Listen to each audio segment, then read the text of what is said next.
இப்பொழுது கிடைத்திருக்க ஒரு அண்மை செய்தி. ஆனந்த விகடன் பத்திரிகை குழுமத்தினுடைய வெப்சைட் இணையதளமான விகடன்.com முடக்கப்பட்டிருப்பதாக தகவல்கள் வந்திருக்கின்றன.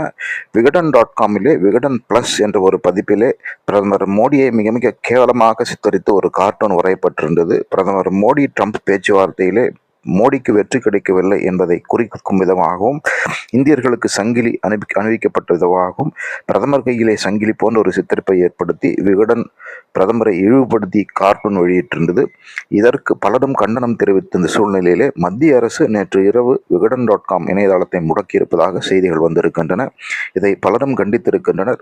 கருத்து சுதந்திரத்துக்காக எப்பொழுதும் போராடுவோம் என்று விகடனுடைய ஆசிரியர் ஒரு காணொலி வெளியிட்டிருக்கிறார். அதே வேளையிலே இந்த நடவடிக்கை சரியானதுதான் என்று பிரதமர் மோடி ஆதரவாளர்கள் இணையத்திலே பதிவிட்டிருக்கிறார்கள். விகடன்.com இணையதளம் முடக்கப்பட்டிருப்பது ஒரு மிகப்பெரிய செய்தியாக இருக்கிறது.